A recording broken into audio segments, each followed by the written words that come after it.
ನಿಮ್ಗೆ ಪ್ರಧಾನಮಂತ್ರಿಯಾಗಿ ಯಾರು ಆಯ್ಕೆ? ನರೇಂದ್ರ ಮೋದಿ ಅವರು ಚೇಂಜಸ್ ಇರಲಿ ಅಂತ ಯೋಗಿ ಅವರಾಗಲಿ. ರಾಹುಲ್ ಗಾಂಧಿ ಅವ್ರಿಗೆ ಒಂದು ಅವಕಾಶ ಕೊಡಬಹುದು. ಆದ್ರೆ ಜನರಿಗೆ ಒಳ್ಳೆ ಅಭಿಪ್ರಾಯ ಇಲ್ಲ ಅವ್ರ ಬಗ್ಗೆ. ಮಿಕ್ಸ್ಡ್ ಎಕಾನಮಿ ಆದ್ರಾಗಿಂದ ಜನಗಳಿಗೆ ಇದು ನಾವು ಟ್ರಯಲ್ ಮಾಡ್ಲಿಕ್ಕೆ ಆಗಲ್ಲ. ಸ್ಟೇಟ್ ಗೌರ್ಮೆಂಟ್ ಬಗ್ಗೆ ಏನ್ ಹೇಳ್ತೀರಾ? State government number 1 government sir ಸದ್ಯಕ್ಕೆ. ಅವ್ರು ಕೊಟ್ಟಿರೋ 5 ಆಶ್ವಾಸ ಪೂರೈಸಿದ್ದಾರೆ, ಅದರಲ್ಲೇ ಎರಡು ಮಾತಿಲ್ಲ. ಸೊ ಈಗ ಗ್ಯಾರಂಟಿ ಯೋಜನೆಗಳ ಬಗ್ಗೆ ಏನ್ ಹೇಳ್ತೀರಾ? ಗ್ಯಾರಂಟಿ ಎಲ್ಲಾ ಕಡೆ 100% ಇರಲ್ಲ. ಸರ್ 5 ಗ್ಯಾರಂಟಿ ಕೊಟ್ಟಿದ್ರು, ಏನ್ ಕೊಟ್ಟಿದ್ರು ಅದನ್ನ ಕರೆಕ್ಟ್ ಆಗಿ ನೆರವೇರಿಸಿದ್ದಾರೆ. ಇವ್ರು ಬಹುಶಃ ನೋಡಿದ್ರೆ 85% ಕರೆಕ್ಟ್ ಇದೆ ಎಲ್ಲಾ ಕಡೆ. ಯೂತ್ಸ್ ಯಾಕೆ ಪೊಲಿಟಿಕ್ಸ್ ಅಂತಂದ್ರೆ ಹಿಂಜರಿತಾರೆ ಸೊ ಅನ್ನೋದು ಕ್ಲಾಸ್ ಅಲ್ಲೂ ಇದೆ, ಸ್ಕೂಲ್ ಅಲ್ಲೂ ಇದೆ, ದೇಶದಲ್ಲೂ ಇದೆ. ಸೊ ಏನು ಈಗಿನ ಯೂತ್ಸ್ ಏನಿದಾರಲ್ಲ, ಕಾಲೇಜ್ ಅಲ್ಲಿ ಸ್ಕೂಲಿಂದಾನೇ ಸ್ಟಾರ್ಟ್ ಆಗ್ತದೆ. ಅವರಿಗೆ ಒಂದು ಉತ್ತಮ ರಾಜಕೀಯದ ಒಂದು ಇದು ಬರುತ್ತೆ. ಹಾಯ್, ನಿಮ್ಗೆ ಪ್ರಧಾನಮಂತ್ರಿಯಾಗಿ ಯಾರು ಆಯ್ಕೆ ಆಗ್ಬೇಕು? ನಾವು ಆಕ್ಚುಲಿ ಕಾಂಗ್ರೆಸ್ ಪಾರ್ಟಿ ಸಪೋರ್ಟ್ ಮಾಡ್ತೀವಿ. ಇದರಲ್ಲಿ ಏನು ಹೇಳೋದಂದ್ರೆ, ಮೋದಿ ಅವರು ಅಲ್ಲೇ 10 ವರ್ಷ ಇದ್ದಾರೆ. ಹೊಸ ಪ್ರತಿಭೆನ ನೋಡ್ಬೇಕು ನಾವು. ಚೇಂಜಸ್ ಇರಲಿ ಅಂತ, ಬೇರೆ ಯಾರಾದರೂ ಆಗಲಿ, ಯೋಗಿ ಅವರಾಗಲಿ.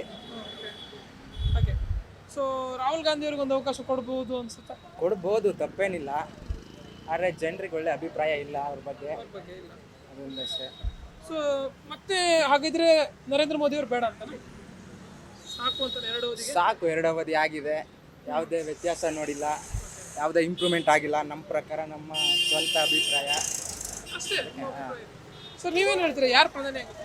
ಸರ್ ನಾವು ನರೇಂದ್ರ ಮೋದಿ ಅವರು ಪ್ರಧಾನಿ ಆಗಬೇಕು ಇನ್ನು 3ನೇ ಬಾರಿಗೆ ಅಂತ ನಾವು ಇಚ್ಛೆ ಪಡ್ತೀವಿ. ಯಾಕಂದರೆ ಒಳ್ಳೆ ಆಡಳಿತ ಕೊಟ್ಟಿದ್ದಾರೆ ಅವರು.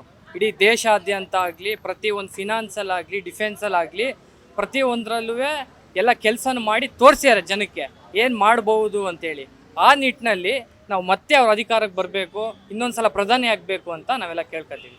ಸರಿ, ಈಗ ರಾಹುಲ್ ಗಾಂಧಿ ಅವ್ರಿಗೆ ಒಂದು ಅವಕಾಶ ಕೊಡ್ಬೋದು ಅನ್ಸುತ್ತಾ? ಈಗ ಇದು ದೊಡ್ಡ ಮಿಕ್ಸ್ಡ್ ಎಕಾನಮಿ ಆದ್ರಾಗಿಂದ ಜನಗಳಿಗೆ ಇದು ನಾವು ಟ್ರಯಲ್ ಮಾಡ್ಲಿಕ್ಕಾಗಲ್ಲ. ಇನ್ನೊಬ್ರಿಗೆ ಕೊಟ್ಟು ನೋಡು, ಇನ್ನೊಬ್ರಿಗೆ ಮಾಡಿ ನೋಡು ಅಂತ. ಈಗ ಆಗಿರೋರನ್ನ ಒಳ್ಳೆ ಆಡಳಿತ ಕೊಟ್ಟಿದ್ದಾರೆ. ಯಾವುದು ಬಹುಶಃ ಅದರಲ್ಲಿ ಯಾವುದನ್ನು ಒಂದು ಏನು ಡಿಸ್ಕ್ರಿಪ್ಷನ್ಸಿ ಇಲ್ದಲೆ ಅವ್ರು ಕೆಲಸ ಮಾಡಿದ್ದಾರೆ. ಆ ನಿಟ್ಟಿನಲ್ಲಿ ಅವರಿಗೆ ಇನ್ನೊಂದ್ಸಲ ಆಡಳಿತ ಕೊಟ್ಟರೆ ಇನ್ನೂ ಚೆನ್ನಾಗಿ ದೇಶನ ಮುಂದುವರಿಸ್ತಾರೆ ಅನ್ನೋದು ನಮ್ದೊಂದು ಇಚ್ಛೆ. ಸೊ ಮತ್ತೆ ನರೇಂದ್ರ ಮೋದಿ ಅವರು ಆಗಬೇಕು, ಮತ್ತೆ ನರೇಂದ್ರ ಮೋದಿ ಆಗಬೇಕು. ಅಲ್ಲಿ NDA ಇಂದ ಬೇರೆ ಯಾರಾದರೂ ಆಗಬೇಕು ಅಂತ ಅನ್ಸುತ್ತಾ, ಅಥವಾ ಅವರೇ ಇರಲಿ? ನಾವು ಈಗ ನರೇಂದ್ರ ಮೋದಿ ಅವ್ರ ಲೀಡರ್ಶಿಪ್ನ 10 ವರ್ಷದಿಂದ ನೋಡಿದ್ದೀವಿ.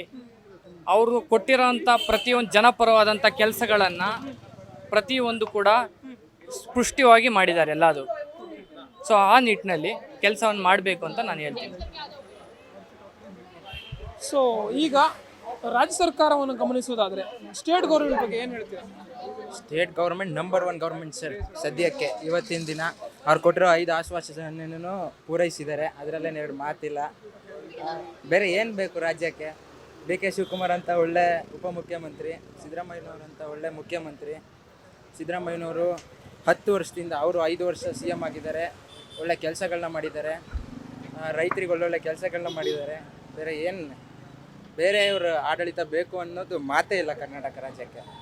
ಸೊ ನೀವೇನು ಹೇಳ್ತೀರಾ ಸ್ಟೇಟ್ ಗೌರ್ಮೆಂಟ್ ಬಗ್ಗೆ? ಹಾಗೆ ಸ್ಟೇಟ್ ಗೌರ್ಮೆಂಟ್ ಆಗಿ ಪರ್ಸ್ನಲ್ ಆಗಿ ಸಿದ್ದರಾಮಯ್ಯನವರೇ ಇನ್ನೊಂದು ಸಲ ಮುಖ್ಯಮಂತ್ರಿ ಆಗಬೇಕು. ಈ ಸಲ ಆಗಿದ್ದಾರೆ ಕೂಡ. ಅವರು ಜನಪರವಾದಂಥ ರೈತರಿಗೆ, ಹೆಣ್ಮಕ್ಳಿಗೆ ಒಂದು ಒತ್ತು ಕೊಟ್ಟು ಇಡೀ ರಾಜ್ಯದಲ್ಲಿ ಒಳ್ಳೆ ಉತ್ತಮ ಆದಂಥ ಸರ್ಕಾರವನ್ನು ತಂದಿದ್ದಾರೆ. ಇನ್ನೂ ತರಲಿ, ಇನ್ನೂ ಶಕ್ತಿ ಕೊಡಲಿ ಅಂತ ನಾನು ಕೇಳ್ತೀನಿ. ಸೊ ಈಗ DK ಶಿ ಅವರು ಮುಂದುವರಿಬೇಕಾ, ಸಿದ್ದರಾಮಯ್ಯ ಅವರು ಮುಂದುವರಿಬೇಕಾ, ಅಥವಾ DK ಶಿ ಅವರು ಏನಾದರೂ ಆಗಬೇಕಾ ಮುಖ್ಯಮಂತ್ರಿ? ಈಗ ಏನಾಗುತ್ತೆ ಬ್ರದರ್, ಈಗ ಸಿದ್ದರಾಮಯ್ಯ ಅವರು 5 ಸಲ ಸಂಪೂರ್ಣವಾಗಿ ಮುಗಿಸಿದ್ದಾರೆ. ಈ ಸಲನೂ ಸಿದ್ದರಾಮಯ್ಯವರು ಆಗಿದ್ದಾರೆ. ಬಹುಶಃ DK ಶಿವಕುಮಾರ್ ಅವ್ರಿಗೂ ಒಂದು ಚಾನ್ಸ್ ಕೊಟ್ಟರೆ ಅವರು ಒಂದು ಒಳ್ಳೆ ಇಡೀ ಪಕ್ಷದಲ್ಲಿ ಅಧ್ಯಕ್ಷರಾಗಿ ಕಾಂಗ್ರೆಸ್ಸಲ್ಲಿ ಭಾಳ ಒಂದು ಬೆಳವಣಿಗೆ ತಂದಿದ್ದಾರೆ ಪಕ್ಷದಲ್ಲಿ. ಸ್ಪಷ್ಟ ಒಂದು ಹೇಳ್ಬೇಕಂದ್ರೆ ಶಿಸ್ತು ತಂದಿದ್ದಾರೆ ಪಕ್ಷದಲ್ಲಿ. ಒಂದು ಹಿಂಗೆ ಹೋಗಬೇಕು ಅಂತ ಮ್ಯಾಂಡೇಟ್ ಕೊಟ್ಟಿದ್ದಾರೆ. ಆ ನಿಟ್ಟಿನಲ್ಲಿ ಮತ್ತು ಅವರು ಒಂದು ಸಲ ಚಾನ್ಸ್ ಕೊಟ್ಟರೆ ಇನ್ನೂ ಇಡೀ ಕರ್ನಾಟಕದಲ್ಲಿ ಅಭಿವೃದ್ಧಿ ಆಗುತ್ತೆ. ಇನ್ನು ಶಿಕ್ಷಣಕ್ಕೆ ಮತ್ತು ಆರೋಗ್ಯಕ್ಕೆ ಹಾಗೂ ಬೇರೆ ಇದಕ್ಕೆಲ್ಲ ಒತ್ತು ಕೊಟ್ಟು ಇನ್ನೂ ಚೆನ್ನಾಗಾಗಲಿ ಅಂತ ನಾವು ಬಯಸ್ತೀವಿ. ಸೊ ಈಗ ಗ್ಯಾರಂಟಿ ಯೋಜನೆಗಳ ಬಗ್ಗೆ ಏನು ಹೇಳ್ತೀರಾ? ಸರ್ ಗ್ಯಾರಂಟಿ ಎಲ್ಲ ಕಡೆ 100% ಇರಲ್ಲ. ಇವ್ರು ಬಹುಶಃ ನೋಡಿದ್ರೆ 85% ಕರೆಕ್ಟ್ ಇದೆ ಎಲ್ಲ ಕಡೆನೂ. ಬಹುಶಃ ಯಾವುದನ್ನು ಡಿಸ್ಕ್ರಿಪ್ಷನ್ಸ್ ಇಲ್ದಲೇ ಕೆಲಸ ಮಾಡಿದ್ದಾರೆ.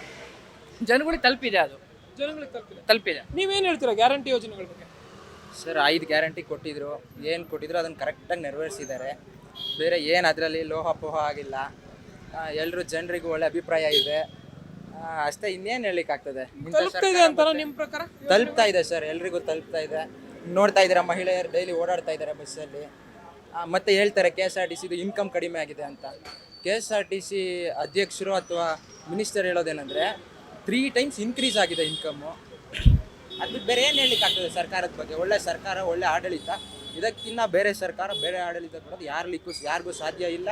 ಹಿಂದೆಂದೂ ಆಗಿಲ್ಲ, ಮುಂದೆಂದೂ ಆಗಲ್ಲ. ಒಂದೇ ಮಾತು. ಸೊ ಲೋಕಸಭೆಯನ್ನು ಗಮನಿಸೋದಾದ್ರೆ BJP ಮತ್ತು JDS ಮೈತ್ರಿ ಆಗ್ತದೆ, ಏನು ಹೇಳ್ತೀವಿ? ಅದ್ರ ಬಗ್ಗೆ ಈಗ ಸದ್ಯಕ್ಕೆ ಹೇಳೋಕ್ಕಾಗೋದಿಲ್ಲ. ಚುನಾವಣೆ ಬರಲಿ.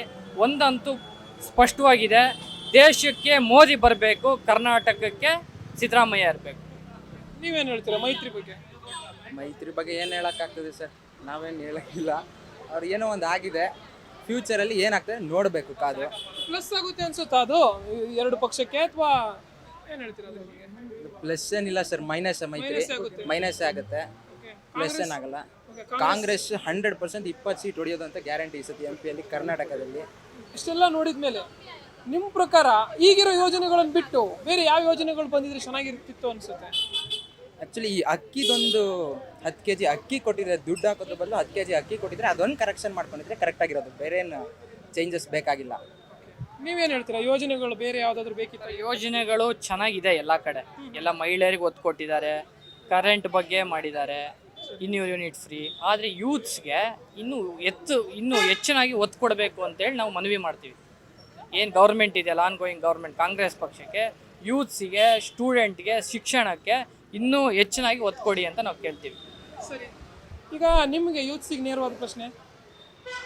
ಒಬ್ಬ ಯೂತ್ ಆಗಿ ಈಗ ಉಳಿದಂತಹ ಯುವಕರು ಎಲ್ಲರೂ ಒಂದು ಪಾಲಿಟಿಕ್ಸ್ ಅಂದರೆ ಹಿಂದೆ ಹೋಗ್ತಾರೆ, ಐ ಹೇಟ್ ಪಾಲಿಟಿಕ್ಸ್ ಅನ್ನೋ ಮಾತು ಕೂಡ ಆಡ್ತಾರೆ. ಇದ್ರ ಬಗ್ಗೆ ನೀವೇನು ಹೇಳ್ತೀರಾ? ಅಂತಂದರೆ ಪಾಲಿಟಿಕ್ಸಲ್ಲಿ ಇನ್ವಾಲ್ವ್ಮೆಂಟ್ ಆಗಬೇಕು ಅಂತಲ್ಲ ನಮ್ಮ ಪ್ರಶ್ನೆ, ನಾರ್ಮಲ್ ಆಗಿ. ಸರ್, ಪಾಲಿಟಿಕ್ಸ್ ಅನ್ನೋದು ಇವತ್ತಿನ ಬೇರೆಯವ್ರು ಎಲ್ಲರೂ ಮೈಂಡ್ ಸೆಟಲ್ಲಿ ಇರೋದು ಪಾಲಿಟಿಕ್ಸ್ ಅಂದರೆ ಕರಪ್ಟೆಡ್.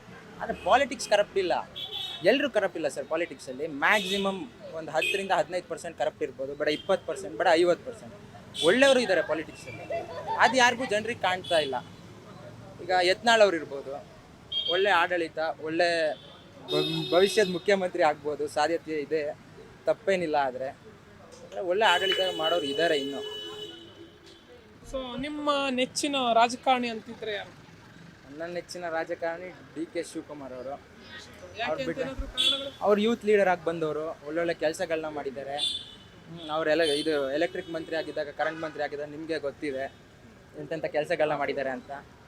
ಅದಕ್ಕೆ ನಮಗೆ DK ಶಿವಕುಮಾರ್ ಅವರೇ ಇಷ್ಟ ರಾಜಕೀಯದಲ್ಲಿ. ಸೊ ಬ್ರದರ್, ನಿಮಗೆ ಯೂತ್ಸು ಯಾಕೆ ಪೊಲಿಟಿಕ್ಸ್ ಅಂತಂದರೆ ಹಿಂಜರಿತಾರೆ, ಹಿಂದೆ ಹೋಗ್ಬಿಡ್ತಾರೆ? ಪಾಲಿಟಿಕ್ಸು ಅನ್ನೋದು ಕ್ಲಾಸಲ್ಲೂ ಇದೆ, ಸ್ಕೂಲಲ್ಲೂ ಇದೆ, ದೇಶದಲ್ಲೂ ಇದೆ. ಸೊ ಏನು ಈಗಿನ ಯೂತ್ಸ್ ಏನಿದಾರಲ್ಲ, ಕಾಲೇಜಲ್ಲಿ ಸ್ಕೂಲಿಂದನೇ ಸ್ಟಾರ್ಟ್ ಆಗಬೇಕು. ಅವರಿಗೆ ಒಂದು ಉತ್ತಮ ರಾಜಕೀಯದ ಒಂದು ಇದು ಬರುತ್ತೆ ನೆಕ್ಸ್ಟು ಅವ್ರು ಹೋದಾಗ. ಸೊ ಡೆಮೋಕ್ರಸಿ ಅನ್ನೋದು ಮೆಜಾರಿಟಿ, ಎಲ್ಲ ಕಡೆ ಮೆಜಾರಿಟಿ ಇದೆ. ಸ್ಟ್ರಿಕ್ಟ್ಲಿ ಸ್ಟ್ಯಾಂಡ್ ಬೈ ಡೆಮೋಕ್ರಸಿ ಆಗಬೇಕು. ಇಡೀ ದೇಶದಲ್ಲಿ ಒಂದು ಬೆಳವಣಿಗೆ ಕಾಣಬೇಕು. ಉತ್ತಮ ಯಾವುದೇ ಸರ್ಕಾರ ಬರಲಿ, ಉತ್ತಮವಾದಂಥ ಒಂದು ಸರ್ಕಾರ ಒಂದು ಕೊಡಬೇಕು ಅನ್ನೋದು ನಾವು ಯಾವುದೇ ಪಕ್ಷ ಬರಲಿ, ಉತ್ತಮವಾದಂಥ ಜನಗಳಿಗೆ, ರೈತರಿಗೆ, ಯೂತ್ಸಿಗೆ, ಹೆಣ್ಮಕ್ಳಿಗೆ ಎಲ್ಲ ಒಂದು ಇದು ಕೊಡಬೇಕು ಅನ್ನೋದು ನನ್ನ ಇದು. ಅದೇ ನಿಟ್ಟಿನಲ್ಲಿ ಯುವಕರಿಗೆ ಈ ಥರ ಹೇಳೋ ಯುವಕರಿಗೆ ಏನು ಹೇಳ್ತೀರಿ? ಯಾಕೆಂತಂದರೆ, ಯಾಕೆ ನಿಮ್ಗೆ ಈ ಪ್ರಶ್ನೆ ಅಂತಂದರೆ, ನಾವೇ ಅಂದರೆ ಯುವ ಸಮಾಜವೇ ಒಬ್ಬ ಒಳ್ಳೆಯ ವ್ಯಕ್ತಿಯನ್ನು ಅಂತಂದರೆ ಸಮರ್ಥ ವ್ಯಕ್ತಿಯನ್ನು ಆಯ್ಕೆ ಮಾಡಬೇಕಾಗಿದ್ದು ನಮ್ಮ ಜವಾಬ್ದಾರಿ ಆಗಿರುತ್ತೆ. ಸೊ ಆ ನಿಟ್ಟಿನಲ್ಲಿ ಏನು ಹೇಳ್ತೀರಾ ಯುವಕರಿಗೆ?